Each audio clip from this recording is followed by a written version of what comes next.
जय श्री राधे। पूज्य श्री सद्गुरुदेव भगवान के चरणों में प्रणाम। पूज्य श्री उषा बहन जी का जीवन चरित्र। पूज्य उषा जी की श्री ठाकुर सेवा बड़ी विलक्षण थी। वे अधिक से अधिक श्री ठाकुर जी की सन्निधि में समय यापन करने लगी थी। घर में अध्यापन तथा अन्य कार्य करते हुए भी घंटों सेवा, पूजा अर्चा तथा जप नियम आदि में बीतने लगे थे। इनके व्यस्त जीवन का संभवतः अनुमान लगा पाना सर्वथा असंभव है। फिर भी जो समय पाती सेव्य युगल की सन्निधि में ही व्यतीत करती। कई बार अनेक कार्यों से बाहर भी जाना पड़ता, परंतु इनके हृदय का तार सदैव सेव्य युगल से जुड़ा रहता। श्री ठाकुर सेवा में इनके मन का योग इतना अधिक रहा कि सेव्य युगल प्रत्यक्ष हो इन्हें रसमय संकेत देकर, अपनी सेवा की प्रेरणा देकर अनुभूति कराते। इनके प्राण उन्हीं में बसते थे।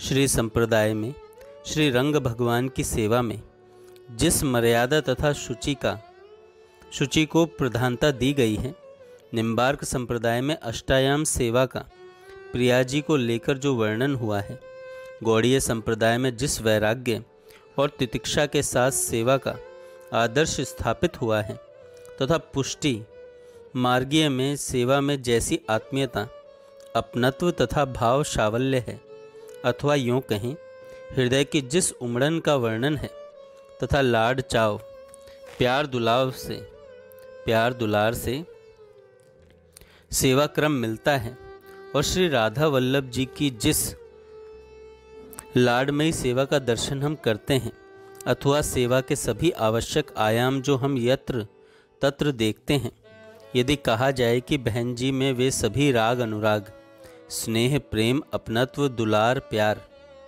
पूंजीभूत होकर मूर्त हो गए थे, तो कोई अतियुक्ति न होगी। बहन जी की सेवा मात्र सेवा न होकर उनके हृदय का द्रवण था, प्राणों का स्पंदन था, अथवा उनका सर्वस्व ही सेवा में था। उनके प्राण, उनके श्वास प्रश्वास, उनके जीवन का प्रत्येक क्षण सेवा में पूर्णतः समर्पित था। मुझे ठीक से स्मरण है, इनके साथ पूज्य सुशीला बहन जी सहित श्री यमुना दर्शन स्नान पान हेतु जाते हुए श्री राधा वल्लभ संप्रदाय अंतर्गत सुप्रसिद्ध गोस्वामी संत श्री ललिता चरण जी महाराज इनकी सेवा निष्ठा का सुनकर बहुत प्रसन्न होते। कभी कभी उनके दर्शनार्थ भी वे जाया करती। चर्चा में अपने विचारों और भावनाओं का अनुमोदन पा इन्हें आंतरिक प्रसन्नता होती। अनेक पदों के अर्थ तथा भावों का सुंदर विश्लेषण तथा भावपूर्ण चर्चा जो इनसे होती, बड़ी ही सुखद लगता। पूज्या उषा जी की श्री ठाकुर सेवा के विषय में, इनकी धारणा और निष्ठा के विषय में प्रायः चर्चा करते। इन्हें सेवा का मूर्त रूप ही कहा करते थे। श्री ठाकुर सेवा के विषय में वे कहा करती थी, यह कर्तव्य परायणता वश नहीं, एक अपनत्व वश होनी चाहिए। उसमें यदि मन का योग नहीं तो वह किस काम की। श्री ठाकुर उसे स्वीकार कर उसमें सहयोग न देते हों, अथवा त्रुटियों का भान नहीं कराते, तो इसे यंत्रवत ही कहना होगा। अपने सेव्य स्वरूप में यदि पूर्ण समर्पण और विश्वास हो, तो श्री ठाकुर उन्हीं में प्रत्यक्ष रूप से प्रकट हो जाते हैं। श्री ठाकुर इनके लिए प्रत्यक्ष बने रहे। वे इनसे बातें करते, इनकी प्रत्येक सेवा में सहयोग देते, प्रत्यक्ष अनुभूति कराते। एक बार वृंदावन में किन्हीं संत ने श्री विग्रह सेवा को विशेष मान्यता न दे कुछ कहा। यह बात सुनने में भी इन्हें न सुहाई। ऐसी किसी बात को मानना तो दूर, श्रवण करना भी इन्हें सहन नहीं होता था। इसी विवशता भरी खींच में भर इन्होंने अपने श्री ठाकुर जी की ओर देखा। उनके नैनों से बरसती अनुराग रश्मियों ने शीतल विलेपन कर इन्हें प्रेम भरा आश्वासन दिया। श्री विग्रह स्वरूप में धातु, पाषाण अथवा कुछ भी अन्यथा कल्पना करना इन्हें सहन नहीं होता था। सेव्य स्वरूप श्री ठाकुर जी ही हैं, ऐसा इनका दृढ़ विश्वास था। एक बार दक्षिण के कुछ भक्त दर्शन करने पधारे। किसी ने सहज इनसे पूछ लिया, आपके ठाकुर किस धातु के बने हैं? इन्हें यह बात सहन न हुई। बोली, श्री ठाकुर तो श्री ठाकुर ही हैं। धातु अथवा पाषाण की कल्पना करना श्री ठाकुर निष्ठा में कमी का परिचायक है। इससे प्रकट है कि हमारा विश्वास निष्ठा परिपक्व नहीं हो पाई, अन्यथा हमें वे प्रत्यक्ष श्री ठाकुर जी ही दिखते। बात कुछ अधिक पुरानी है। पूजनीय उषा जी, सुशीला बहन जी तथा माँ और वेणु विनोद कुंज, वृंदावन के एक महात्मा श्री मनोहर दास जी गोवर्धन में मानसी गंगा पर स्थित एक मकान में ठहरे हुए थे। इस बार शिवरात्रि महोत्सव बहन जी ने गोवर्धन में ही मनाने का सुनिश्चित कर रखा था। अन्य भाई बहन भी वहीं आए थे। फागुन मास 1968 की बात है। श्री ठाकुर जी के सन्मुख बैठे अध्यात्म चर्चा में रत थे। सहसा इस चर्चा को सुन यही सेव्य श्री विग्रह स्वरूप बहुत ही प्रफुल्लित हुए। उनके विकसित कपोल तथा नेत्र और विकसित हो गए। उनके दर्शन कर सभी स्तब्ध रह गए। कई घंटे बाद हंसी का संवरण हो पाया तथा श्री ठाकुर जी अपनी पूर्व की स्थिति में आए। एक बार लीला कथा में सभी मग्न हो रहे थे। पदगान चल रहा था। पूज्य श्री रमा देवी जी, वृंदावन की एक भक्त श्री संतोष बहन जी, वृंदावन वासी भक्त श्री सरला जी भी उपस्थित थीं। जिन जिन भाव और भंगिमाओं का वर्णन पदों में हो रहा था, ये श्री ठाकुर जी उन्हीं मुद्राओं भंगिमाओं का अनुकरण प्रदर्शन करते रहे। यह दृश्य इन सभी भाग्यवानों के लिए प्रत्यक्ष बना रहा था। श्री घनश्याम जी एक बार श्री ठाकुर जी के दर्शन करने पधारे। श्री युगल के दर्शन करके विभोर हो गए। उस घटना को मैं उन्हीं के शब्दों में प्रस्तुत कर रहा हूँ। उन्होंने इत्र की एक शीशी भेजी तथा साथ में यह पत्र भी। राधा, उस दिन युगल के श्री विग्रह रूप के दर्शन कुछ विचित्र से हुए। श्री घनश्याम जी हैं श्री ठाकुर घनश्याम दास जी महाराज, जिनका चरित्र मैं पूर्व में बोल चुका हूँ। आप सुनना चाहें तो सुन सकते हैं। उन्होंने पत्र लिखकर भेजा उषा जी को, क्योंकि उन्होंने उनके श्री ठाकुर जी के दर्शन किए थे। तो घनश्याम दास जी ने लिखा, राधा, उस दिन युगल के श्री विग्रह रूप के दर्शन कुछ विचित्र से हुए। प्रिया जी के श्री अंग तो हमेशा की भांति थे, पर श्री ठाकुर जी के मुखारबिंद एवं बाह मुरली लिए अंगुलियों पर किंचित श्यामलता अधिक दिख रही थी। मन ही मन मैंने पूछ लिया, ऐसा क्यों? मालिश करके नहलाने से ऐसा नहीं रहता, उत्तर मिला। मैंने कहा, मालिश तो गोपी चंदन की भी होती है। वे बोले, नहीं, इत्र की कराओ। मैंने कहा, क्या मेरे द्वारा कराना चाहते हैं, इसलिए यह स्वरूप बनाया है? वे बोले, और नहीं तो क्या, तो मैं इत्र भिजवा दूंगा। वे ठीक आंखों से स्वीकृति देते हुए बोले, संकोचवश मैं नहीं आ सका, इसी से इत्र की शीशी भिजवानी पड़ी। आपकी आज्ञा नहीं टाली जाती, इसी से कुछ संकेत कर दिया। अपने जीवन को देखते हुए तो जमीन में गड़ जाने जैसा संकोच होता है। कहाँ अपनी हीन अवस्था पर उनके प्यार को कोई क्या करे। पूजनीय श्री ललिता बहन जी की विलक्षण आध्यात्म प्रधान जीवन शैली ने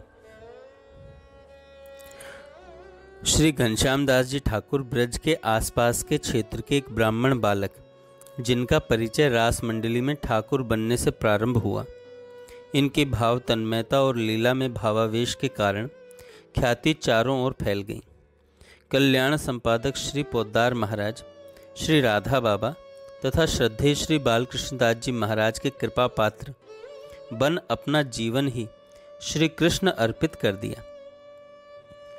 पूजनीय श्री ललिता बहन जी की विलक्षण आध्यात्म प्रधान जीवन शैली ने अनेक लोगों को प्रभावित किया। वे एक बार अपने यहाँ रसोई में खड़ी दही चला रही थीं। उन्हें आभास हुआ जैसे दाईं ओर कोई खड़ा है, परंतु वे अपने कार्य में ही संलग्न रही, यही सोचकर कि वे तो यहाँ अकेली ही हैं। कुछ देर बाद पुनः उन्हें ऐसा ही लगा। सहसा उन्होंने घूमकर देखा तो यही श्री ठाकुर वहाँ खड़े मक्खन के लिए उनसे आग्रह कर रहे हैं। श्री ललित बहन जी एक कटोरी में मक्खन तथा मिश्री लिए पूज्या उषा जी के पास चली आईं तथा भोग लगाने के लिए आग्रह करने लगी। पूछने पर उन्होंने सारी घटना सविस्तार सुनाई। आज भी अनेक बार इन श्री ठाकुर जी के लिए वे मक्खन का भोग समर्पित करती हैं।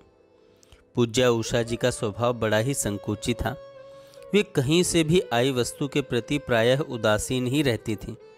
उसे सेवा में स्वीकारने की तो बात ही क्या, उन्हें यह सब सुहाता भी न था। यदि कोई भोग आदि के लिए कुछ लाता, एक बार तो रख लेती, पर प्रोत्साहन कभी न देती। उनकी इस वृत्ति से सभी परिचित थे। कुछ समय बाद एक बार पूज्या श्री ललित बहन जी को अपने यहाँ दही चलाते में यही श्री ठाकुर जी पुनः दिखे और मक्खन के लिए आग्रह करने लगे। श्री ठाकुर जी उन दिनों बड़ी कुंज में विराजमान थे। यह सोचकर कि मक्खन चुपचाप सौंप बाहर से ही लौट आवेंगी, श्री ललित बहन जी मक्खन लेकर चली आईं। अंदर आते ही पूज्या उषा जी को पता चल गया। श्री ठाकुर जी के स्नान सेवा के समय किसी को भी पास न आने देती थी, परंतु आज पूज्य बहन जी को अंदर बुला लिया। आने का हेतु जानने पर भी वे कुछ न बोली। बाद में उन्होंने बतलाया कि पूज्या ललित जी मक्खन लेकर आ रही हैं। यह सब बात उन्हें पता थी। श्री ठाकुर जी ने पहले ही संकेत कर दिया था, इसीलिए वे चुप रहीं। झेलम नदी का जल प्यार से लबालब भरा है। वहाँ की प्रकृति प्यार से सिक्त है। उसी में बोराई अटखेलियाँ करती हैं। लैला मजनू और शीरी फराद की दास्तान इसी स्थली ने सुनी है, देखी है, उसका आस्वादन किया है। यह वातावरण वहाँ के कण कण में व्याप्त है। उसी वातावरण में एक सिख भक्त परिवार में जन्मी, उसी पानी से पोषित, उसी प्रकृति से आलोड़ित परम सुंदर ऐश्वर्य प्रधान पिता की पुत्री श्री कृष्ण दीवानी हो वृंदावन आने पर भी अनेक दिनों महीनों जिन्होंने इस भौतिक दृष्टिगत गोचर होने वाले मकानों तथा पत्थरों को नहीं देखा, वे पूज्या संतोष बहन जी तथा सरला बहन जी एक बार भोग के लिए सामग्री बना रही थीं। पूज्या संतोष बहन जी का चरित्र भी मैंने अपने इस चैनल पर डाला हुआ है, आप सुन सकते हैं उसे। वे पूज्या संतोष बहन जी तथा सरला बहन जी एक बार भोग के लिए सामग्री बना रही थीं। सहसा विजय वहाँ पहुँचा तो उन्होंने जो सब्जी बनाई थी उसी को आटे में मिला तथा अतिरिक्त घी डाल एक रोटी बनाई। अधिक घी के कारण रोटी बंध न सकी और जैसे तैसे टुकड़ों को सेककर थाली में परोस दिया।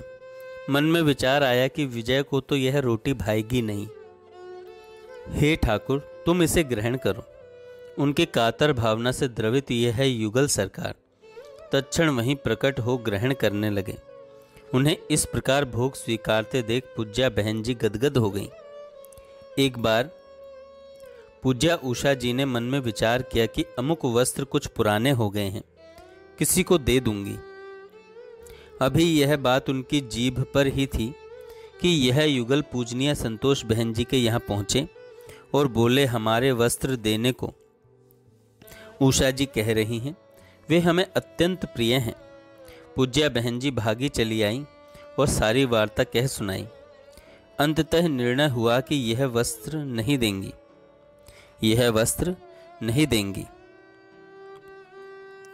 एक बार इन्हीं श्री ठाकुर जी के विषय में श्री धर्म जी ने कहा था, मैं और उषा जी एक जगह बैठे इनकी चर्चा कर रहे थे। ये श्री ठाकुर विग्रह स्वरूप पूर्ण किशोर रूप में प्रकट हो दोनों के मध्य विराजमान हो गए। दोनों सहेलियां परस्पर चर्चा करती रहीं। इधर श्री ठाकुर जी अंगुली से कभी इन्हें और कभी मुझको छेड़ते। यह अनुभव दोनों ने ही किया। श्री उषा जी की सेवा अत्यंत आत्मीयता को लेकर है, जिसने श्री ठाकुर जी को सदैव प्रकट कर रखा है। पूजनीय उषा जी का श्री राधा अष्टमी पर बरसाने जाने का नियम ही था।